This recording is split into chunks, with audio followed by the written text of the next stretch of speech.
Shalom Haverim, bienvenue chers amis de l'EPE. Je m'appelle Lionel Gimmelfarb et j'aide depuis le début de l'école IDIR dans cet enseignement. Je ne peux pas être avec vous ce matin. Je ne suis actuellement pas sur Paris, je suis en retraite spirituelle dans le cadre de Juifs pour Jésus. Je travaille depuis 2017 avec Juifs pour Jésus. Et donc, je vous enregistre cette vidéo pour le thème de l'enseignement d'aujourd'hui, les bases de la foi chrétienne. Voilà, donc je suis marié à Valérie, nous avons 3 garçons, Marc, Lucas et Noah. Et comme vous l'entendez certainement à mon accent, je viens de Suisse et j'ai rejoint la région parisienne en 2017 pour travailler avec l'association Juifs pour Jésus. Donc, j'aimerais aborder avec vous ce thème des bases de la foi. Et j'aimerais aborder 3 sujets ce matin. Le premier sera sur la lecture de la Bible, de la parole de Dieu. Puis, je vais aborder le sujet de ce que je vais appeler globalement se connecter avec Dieu. Et le troisième, ce sera l'écoute de Dieu. Puis, j'aborderai brièvement à la fin un dernier sujet qui me tient à cœur. La parole de Dieu, comment la lire, quand, etc. J'aimerais aborder vous encourager à faire 2 types de lecture. Une première lecture, et c'est très important, et enseigner ça aussi à ceux qui viennent de se tourner vers le Seigneur, de lire la Bible en entier sur une courte période, c'est-à-dire, dans la mesure du possible, 1 année, mais au grand maximum 3 ans. Dans cette lecture, vous pouvez utiliser différents outils. Je vous encourage à ne pas simplement commencer à la Genèse et viser d'aller jusqu'à l'Apocalypse. C'est compliqué. Vous allez certainement vous retrouver coincé dans des passages difficiles, les longues listes de généalogie des chroniques, des passages qui parlent de guerre ou d'autres choses qui font partie de la Bible, de la parole de Dieu. Mais si on est sur un certain temps coincé dans des passages comme ça ne nous donne pas envie de continuer. Il y a différents outils. Il y a des plans de lecture. Vous en trouvez sur Internet. Vous en trouvez sur les applications comme YouVersion. Vous en trouvez dans différents supports. Utilisez un plan de lecture. Vous avez aussi, par exemple, Tout pour sa gloire à publier des cartes où on a un plan de lecture sur 3 ans, où chaque année, on lira le Nouveau Testament en entier, et le Premier Testament. Donc, ce qu'on appelle parfois l'Ancien Testament, je l'appelle le Premier Testament ou la Bible hébraïque. Donc, vous l'aurez sur 3 ans. Utilisez un plan de lecture. Et ne faites pas ça qu'une fois, mais ayez comme objectif de le faire pour toute votre vie. Ce premier type de lecture vous permettra de vous donner une vision globale de l'enseignement de Dieu pour nous, de manière assez approfondie et une bonne vision de tout ce que Dieu nous enseigne. Si vous le faites ça chaque année, dans 10 ans, vous aurez déjà lu la Bible en entier 10 fois. Et cette lecture vous permettra vraiment d'avoir une bonne connaissance générale de la parole, de ce que Dieu a pour nous. Je vous suggère aussi de varier d'année en année la version de la Bible que vous utilisez. Et si vous parlez plusieurs langues, changez aussi la langue. J'ai l'avantage de parler différentes langues et j'ai par exemple une année suivi une Bible en anglais qui est une Bible chronologique. C'est-à-dire que nous avons la Bible, là ils l'ont divisée bien sûr en 365 portions, puisque le but est de la lire sur 1 année. Mais ils ont essayé de mettre la Bible de manière chronologique. Par exemple, quand vous avez l'histoire d'Israël, dans Samuel puis les rois, quand il y a des prophètes qui parlent de ce même temps, nous avons intercalé dans l'histoire, par exemple 2 Samuel, vous avez un prophète qui parle de la même période, qui est intercalé dans la lecture. Et dans le Nouveau Testament, vous avez les épîtres de Paul qui sont intercalés dans la lecture des actes. Voilà, une Bible chronologique par exemple. Vous avez la Bible en français courant qui a sorti une version, la Bible en 365 jours. Vous avez aussi la Bible du Sommeur qui a fait la Bible en 2 ans. Donc vous avez des Bibles vraiment faites pour une lecture annuelle ou sur 2 ans. Et comme j'ai dit, des plans de lecture, YouVersion peut vous proposer une lecture complète de la Bible sur une année. YouVersion est une application biblique que vous pouvez télécharger sous Android, sous iOS, donc iPhone, facilement. Donc, je vous encourage à cette première lecture.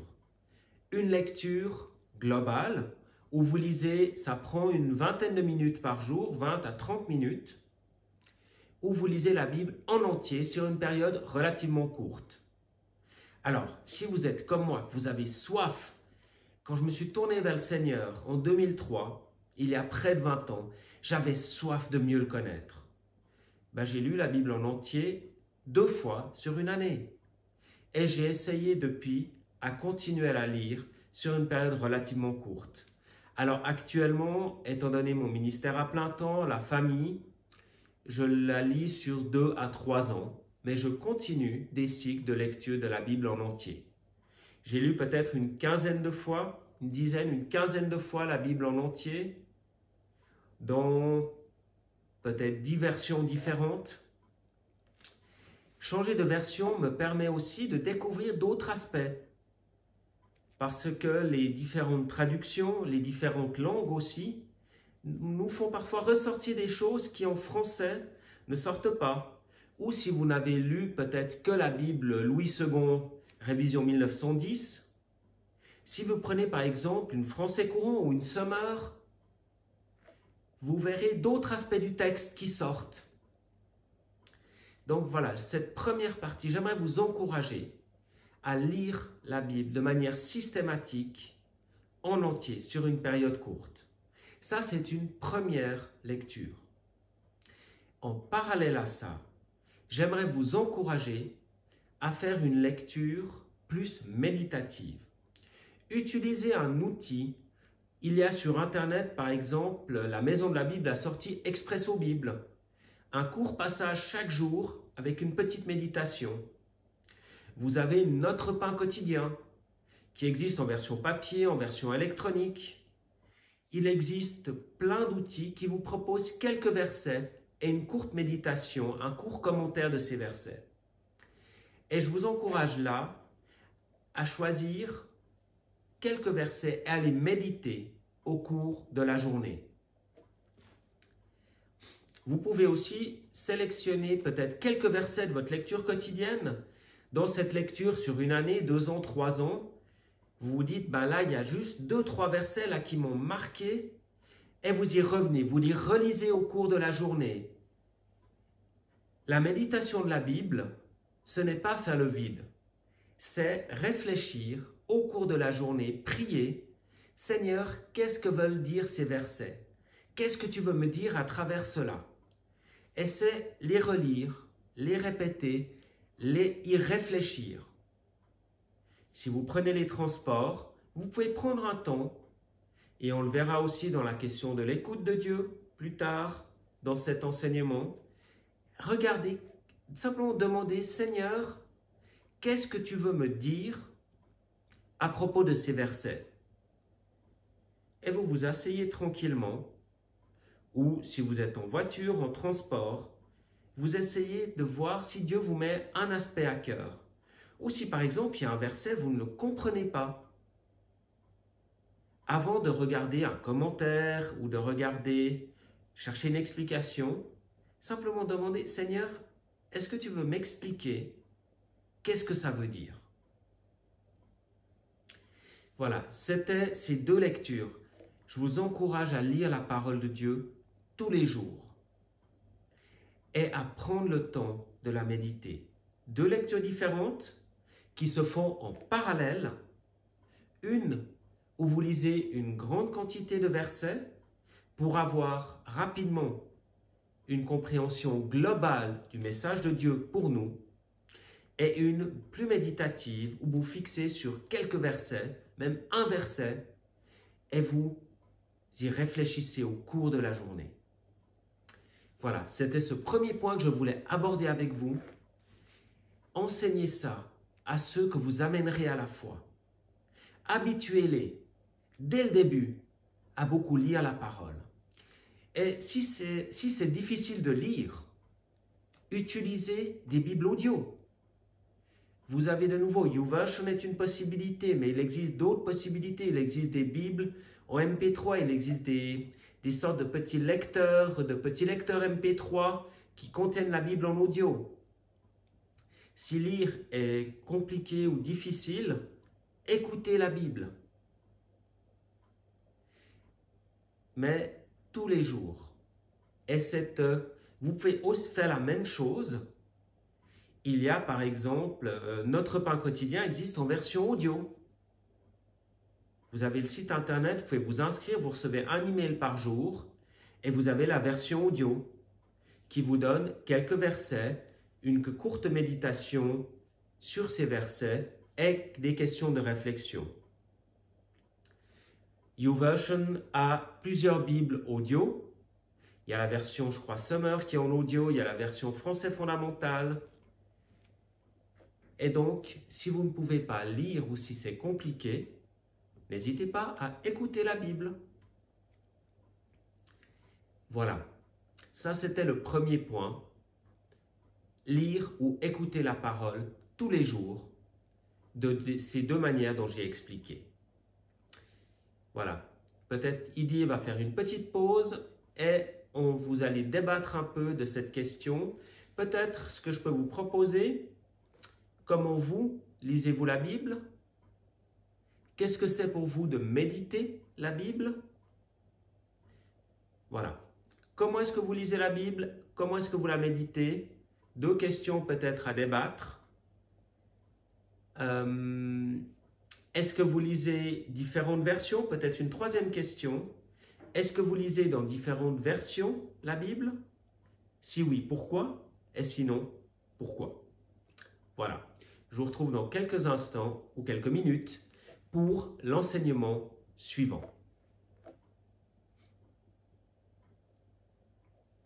Voilà. Alors, je vous retrouve pour la suite de cet enseignement ce matin, qui est la notion de se connecter à Dieu. Se connecter à Dieu, ça va au-delà de la prière. Et c'est une notion extrêmement importante à creuser, à découvrir. La prière en fait partie, mais c'est aussi toute la notion d'adoration. Chanter, écouter de la louange. Et il y a une question fondamentale à laquelle chacun de vous doit trouver une réponse. C'est comment est-ce que j'arrive moi à me connecter à Dieu?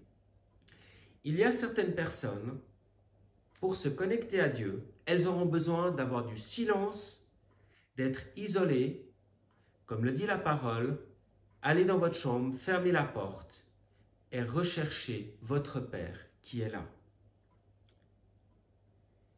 Mais il faut choisir aussi le bon moment.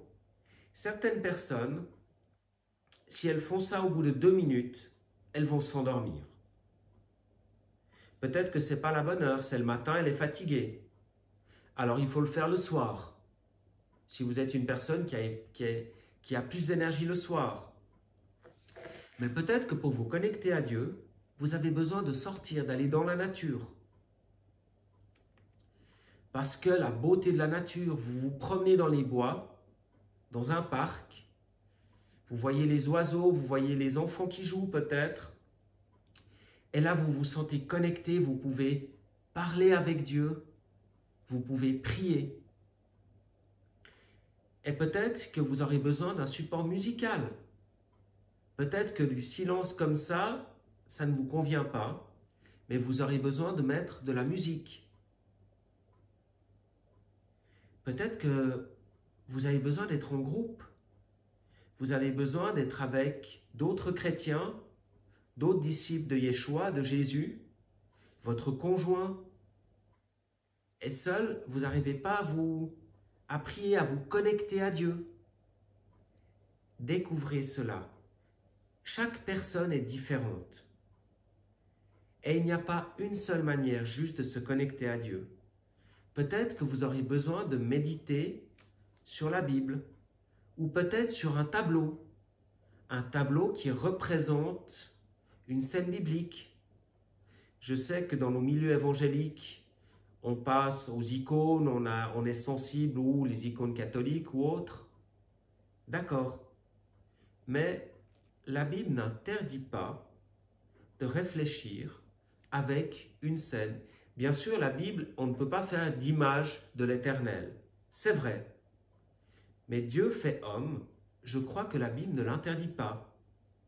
Peut-être un tableau ou une image de Jésus qui enseigne ses disciples ou qui est sur le sermon sur la montagne, qui enseigne la foule. Peut-être les images de Jésus en train de changer de l'eau en vin aux noces de Cana, ou notre Seigneur sur la croix, ou au jardin de Gethsémane. Je pense que la Bible n'interdit pas de se connecter à l'Éternel à travers un tableau, une image. Si c'est ce qui vous convient. Mais vraiment ce qui est important, de nouveau, ce sera quelque chose à faire régulièrement. Tous les jours, plusieurs fois dans la journée. Est-ce qu'il y a un minimum de temps de prière? La réponse est non. Certains ont vraiment le don d'être des intercesseurs et vont passer plusieurs heures à prier et ne verront pas le temps passer. C'est un don que Dieu donne, mais d'autres ne le sont pas. Et le temps de prière sera plus court. Mais nous avons tous besoin de nous connecter à Dieu. D'autres, par exemple, ce sera à travers un temps de louange à l'église. Peut-être que votre assemblée organise des temps de louange le soir ou des temps de prière en groupe. Et si c'est ça qui vous convient et que seul c'est difficile, recherchez ces temps avec d'autres disciples de Yeshua, de Jésus. Découvrez et faites découvrir à ceux que vous enseignez comment eux-mêmes se connectent le mieux à Dieu. Ça demande de faire des recherches, ça demande de réfléchir à soi-même, ça demande aussi de peut-être poser la question à Dieu. Ces temps de connexion, je regarde régulièrement ma montre pour ne pas faire trop long ce matin, mais réfléchissez et prenez chaque jour du temps pour vous connecter à Dieu. Bien sûr, je sais que nos emplois du temps sont chargés, mais trouvez le bon moment. Pour Valérie et moi, nous nous réveillons souvent assez tôt, vers 6 heures, pour avoir le temps, avant de lever les enfants à 7 heures, de prier et de se connecter à Dieu. De prendre un temps où on le loue, on prie, on réfléchit aux versets que l'on a lus. Parfois on chante, parfois parfois on fait de différentes manières. Nous aimons aussi nous promener dans les bois. Nous aimons beaucoup la nature. Et là où nous résidons, il y a des grandes forêts. Et donc, nous aimons nous connecter en se promenant dans les bois. Bon, ça nous permet de nous mettre à l'écoute de Dieu aussi, je reviendrai sur ce point après, et de prier, de passer un temps vraiment connecté au Seigneur. Et en plus, si vous chantez dans la forêt, il n'y aura pas grand monde pour vous entendre. Si vous chantez aussi bien que moi, c'est mieux. Donc, trouvez le bon moment. Certains sont du matin. Certains, ils se lèvent et ils sont pleins d'énergie. Et le soir, ils essaient de lire leur Bible et 2 fois sur 3, ils vont s'endormir. Ou ils essaient de prier et ils vont s'endormir aussi. D'autres, ils commencent à avoir de l'énergie à partir de 18 heures. Alors, il faut faire ça le soir. Trouvez le bon moment. Peut-être ce sera durant votre pause de midi. Peut-être ce sera très tôt le matin, l'après-midi. Ne vous mettez pas et ne mettez pas Dieu dans une boîte. Nous sommes tous différents et Dieu nous a créés volontairement différents. Nous nous connectons à Dieu de manière différente, mais nous avons tous, vous, moi, besoin de ces temps de connexion avec notre Père. Si vous lisez les évangiles, vous vous rendez compte que plusieurs fois, Jésus se retire, il renvoie la foule, il renvoie les disciples et il va passer du temps avec Dieu. Pourtant, il était Dieu lui-même. Il avait le Saint-Esprit d'une façon peut-être que nous n'aurons jamais. Mais même Jésus a eu besoin de le faire. Ô combien nous aussi. C'était le deuxième point que je voulais aborder ce matin. Se connecter avec Dieu. Se connecter, ce n'est pas juste la prière. C'est aussi la louange. C'est passer du temps avec Dieu. Rappelez-vous, Dieu est comme notre Père. Alors je sais pour certains ou certaines, la notion est difficile si le Père terrestre a été défaillant. Mais c'est comme un conjoint ou c'est comme une personne proche qui désire passer du temps avec vous. Dieu, l'Éternel, veut passer du temps avec vous. Prenez ce temps avec lui de la manière la plus profitable pour vous. Trouvez la bonne manière de vous connecter à lui et faites-le régulièrement. Voilà, c'était le deuxième point que je voulais aborder avec vous ce matin. Quelques questions de réflexion, vous pouvez discuter. Comment est-ce que moi je me connecte avec Dieu?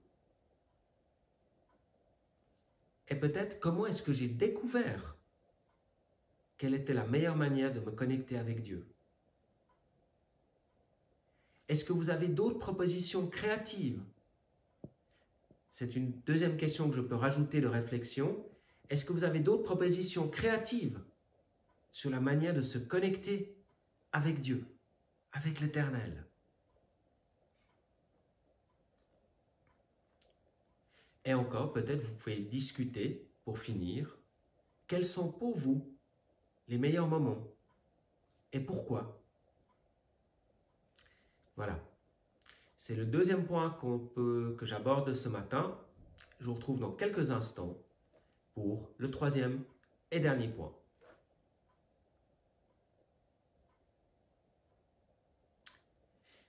Voilà. Il y a un dernier point que je voulais aborder avec vous ce matin. C'est la notion d'écouter Dieu.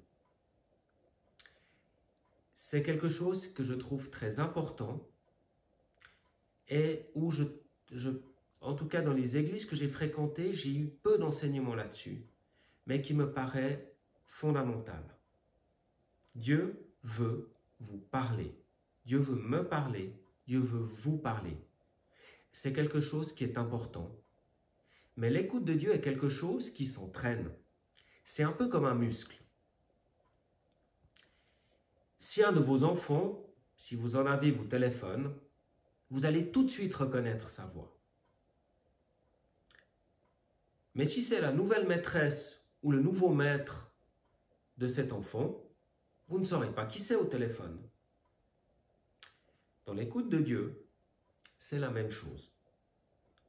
Plus on apprend à se mettre à son écoute, plus vite on pourra différencier si c'est Dieu qui nous parle ou si ce n'est pas lui. Comment écouter Dieu? Dieu, on l'écoute de différentes manières. Il n'y en a pas qu'une seule. La Bible dit que Dieu parle de telle ou telle, de différentes manières. Vous pouvez écouter Dieu à travers sa parole. Vous lisez un verset et vous avez l'impression que vraiment c'est un message que Dieu vous donne. C'est un premier moyen que Dieu utilise beaucoup pour parler à ses enfants. Vous pouvez vous poser dans un endroit tranquille et comme Samuel l'a dit, vous vous rappelez cette histoire de Samuel? Au tout début, 1 Samuel, ou je crois que c'est 1 Samuel 2 ou 3, Samuel a été donné, et il a été adopté par Élie, le grand prêtre, et il vit avec lui au tabernacle. Et une nuit, Samuel est réveillé par une voix qui l'appelle « Samuel, Samuel !» Et il est sûr que c'est Élie qui l'appelle, Élie le grand prêtre. Il se lève, il va vers lui. « Tu m'as appelé, que se passe-t-il » Et Élie est surpris, il dit « Mais je ne t'ai pas appelé. Recouche-toi, je ne t'ai pas appelé. » Et de nouveau, il y a une voix « Samuel, Samuel !» Il retourne vers Élie, qui lui dit de nouveau « Mais je ne t'ai pas appelé. » Alors, Élie comprend que c'est Dieu lui-même qui appelle Samuel et lui dit « Va te recoucher. » Et si tu entends de nouveau cette voix, dis simplement ceci, « Parle l'Éternel, ton serviteur écoute. » Et donc, je vous encourage à vous poser et à simplement dire à Dieu, à voix haute, dans votre cœur, « Parle, Éternel, ton serviteur écoute. » Et voir si le Seigneur a quelque chose à vous dire. Vous pouvez lui poser des questions précises. Là, on va essayer de voir si Dieu nous met quelque chose sur le cœur. C'est une des autres manières dont Dieu parle. Il parle à travers sa parole, il peut nous donner une impression sur le cœur, ou il peut nous donner une image. Dieu nous met une image, on a une image qui vient en tête. Quand vous cherchez à écouter Dieu, prenez le temps de vous relaxer, de vous calmer, et prenez surtout de quoi noter. Il est important de noter ce que vous pensez recevoir de Dieu, et puis, bien sûr, après de le confronter avec la parole. Dieu ne vous dira jamais quelque chose qui n'est pas conforme à sa parole. Si vous avez l'impression de recevoir quelque chose, mais que c'est en contradiction avec la Bible, là vous pouvez être certain, ça ne vient pas de Dieu. Donc, il y a simplement les impressions que Dieu nous met sur le cœur. Il y a des images. Et il y a des choses qui sont parfois plus exceptionnelles, mais qui arrivent aussi. Dieu peut nous donner une véritable vision. Donc une vision, c'est un film qui va se superposer à la réalité. Dieu peut aussi s'exprimer de manière audible. Dieu peut donc, vous pouvez entendre littéralement la voix de Dieu. Alors, je vais vous partager ma courte expérience ou mon expérience. Dieu m'a souvent, quand j'ai pris le temps de l'écouter, mis quelque chose sur mon cœur. Je lui posais une question. Par exemple, quand nous avons dû décider, est-ce que nous allions aller à Paris ou pas, avec ma femme Valérie, nous faisions un peu un cours. Il y a des cours, vous pouvez trouver sur le Top Chrétien, comment écouter Dieu. Et nous suivions ce cours et il y avait des aspects pratiques. Et les temps pratiques, c'était on pose une question à Dieu et on essaie de voir s'il nous dit quelque chose. Et une des questions à poser, c'était si nous t'écoutons, où vas-tu nous envoyer? Et Valérie, ce jour-là, elle qui n'avait pas du tout envie de quitter la Suisse pour venir en région parisienne, a vraiment eu sur son cœur, vous allez aller à Paris, je sais que tu n'as pas envie, mais je te donnerai la paix. Et c'est ce qui est arrivé. Et dans différentes choses, nous avons posé des questions au Seigneur. Nous faisons souvent des temps d'écoute ensemble avec Valérie et nous partageons un peu ce que nous pensons avoir reçu. Je n'ai personnellement ni reçu de vision, mais une fois, et c'était quelque chose d'exceptionnel, j'ai entendu la voix de Dieu. C'était il y a bien longtemps, en 2005, le jour où ou le temps où je devais décider si je rentrais dans le ministère. J'avais eu la possibilité de devenir missionnaire avec une association qui s'appelle Campus pour Christ. En France, elle s'appelle Agapé. Et ça semblait me correspondre. J'avais reçu un peu un descriptif du poste.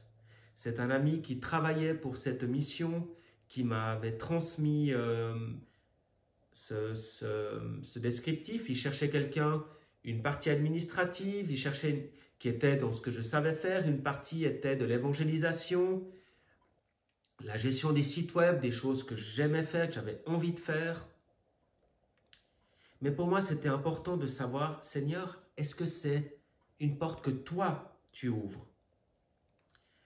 Et là, et c'est la seule fois où ça m'est arrivé, j'ai vraiment entendu le Seigneur me dire, oui, c'est ce que j'ai prévu pour toi, maintenant, vas-y. C'était impressionnant. J'ai dit, ok, c'était un peu, d'accord, ok. Un peu comme vous vous rappelez peut-être la scène où le peuple reçoit les commandements, Dieu est sur la montagne, il y a une voix dans le tonnerre et le peuple est tellement effrayé qu'il dit, Moïse, toi va écouter le Seigneur et dis-nous, nous ferons tout ce qu'il dit, mais vas-y toi, pour nous c'est... Ils étaient terrifiés. Et j'ai aussi quand même, par sagesse, demandé conseil à d'autres personnes expérimentées autour de moi. Voilà ce qu'on me propose. Je crois que Dieu m'a dit que c'est vraiment pour moi. Qu'est-ce que tu en penses? Et ça a été validé aussi par des personnes sages. C'est aussi quelque chose que je vous conseille fortement. Quand vous pensez avoir reçu quelque chose du Seigneur, demandez à d'autres frères et sœurs, à des personnes expérimentées, je pense avoir reçu ça, qu'est-ce que tu en penses? Bien sûr, on le valide avec la parole. Si c'est contraire à la Bible, honnêtement, vous pouvez directement le laisser de côté. Ça ne vient pas de Dieu, c'est certain. Mais c'est toujours bon d'avoir l'avis d'un frère ou d'une sœur plus expérimenté. Ou bien sûr déjà de son conjoint, si vous êtes marié. Et je pense avoir reçu ça. Qu'est-ce que tu en dis? Qu'est-ce que... Voilà. Et peut-être votre conjoint ou cet ami peut lui aussi demander au Seigneur qu'il le confirme. D'autres manières dont Dieu parle. Dieu parle aussi à travers les rêves. Alors, bien sûr, il faut valider les choses. Tous les rêves ne viennent pas de Dieu, mais parfois c'est une manière dont Dieu nous parle. Vous recevez un rêve et c'est peut-être la réponse à une question que vous avez. À valider avec la parole, à valider aussi avec d'autres personnes. Mais Dieu parle aussi à travers les rêves. Et Dieu, et je vais terminer aussi là-dessus, parle à travers d'autres frères et sœurs.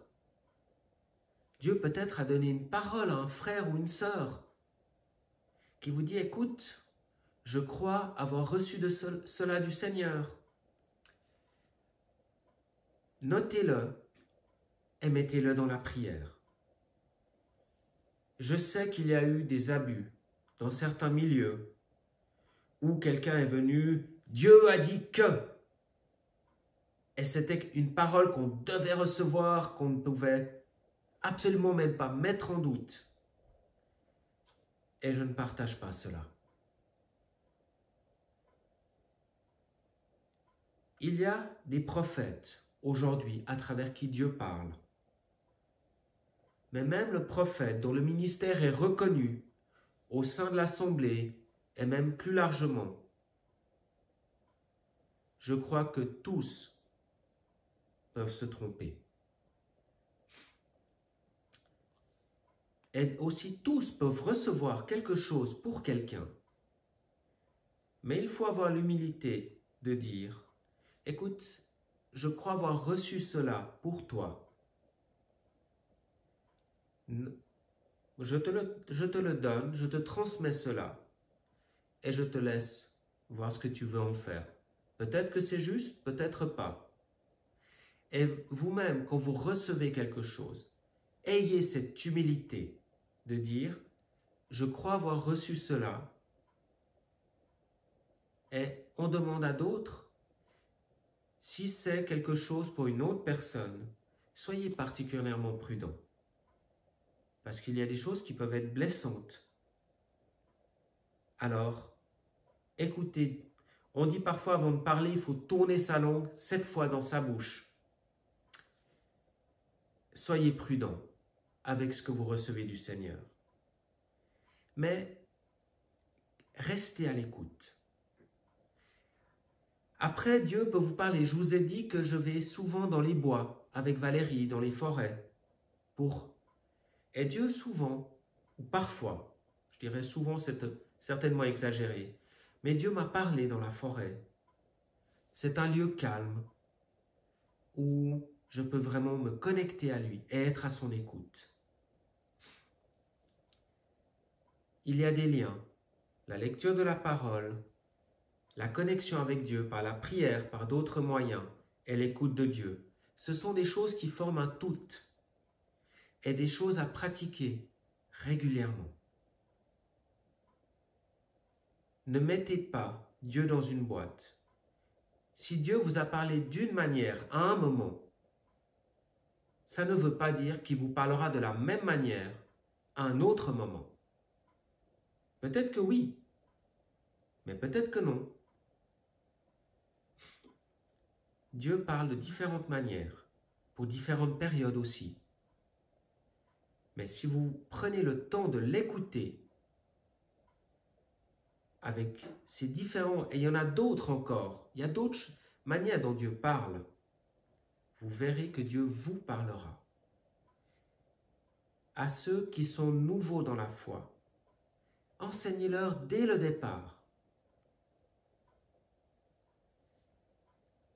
Et guidez-les à toujours tester avec la parole, demander conseil à un frère ou une sœur plus expérimenté.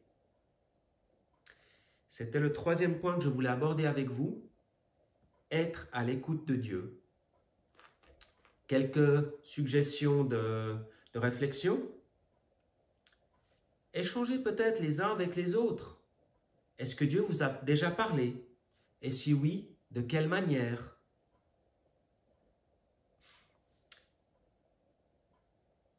Est-ce qu'il y a d'autres manières que je n'ai pas évoquées dont Dieu parle? Je n'ai certainement pas fait le tour de la question. N'hésitez pas à échanger sur cette question. Est-ce que Dieu vous a parlé? Et de quelle manière? Est-ce que vous voyez d'autres manières où écouter Dieu?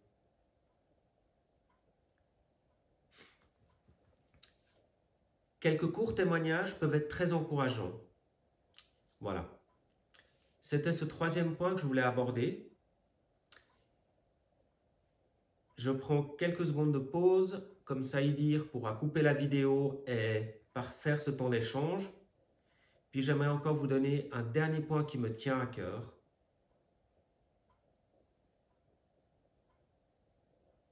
Voilà, je voulais aborder courtement un dernier point ce matin. La notion de faire partie d'une assemblée ou tout le moins d'un groupe de disciples de Jésus, de Yeshua. Vous ne pouvez pas vivre votre vie de foi dans votre coin, seul. Il n'y a pas d'assemblée parfaite, j'en suis conscient.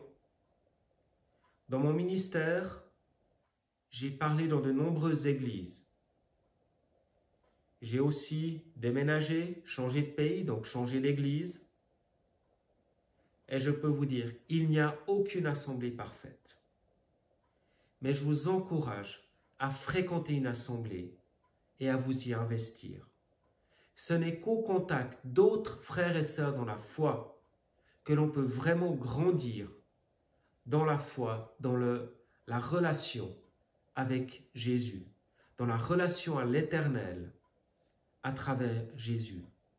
On ne peut pas le faire sans contact avec d'autres disciples. On ne peut pas se contenter de suivre des cultes par Internet.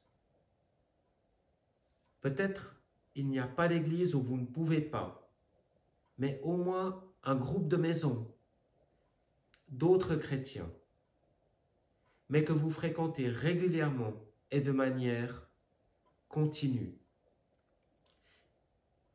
Fréquenter une assemblée, c'est pas aller à un culte ici, puis le dimanche suivant un culte là, puis une fois là, une fois là, une fois là. Ça, c'est pas fréquenter une assemblée. C'est être régulier dans un groupe et être prêt à vous y investir selon vos dons. C'était le dernier point que je voulais vraiment relever ce matin. Vous ne pourrez pas grandir, ou la personne que vous amenez à la foi ne pourra pas grandir sans fréquenter d'autres disciples de Jésus. Que le Seigneur vous bénisse. J'ai été ravi de partager cet enseignement avec vous.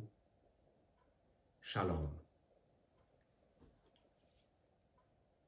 Au revoir.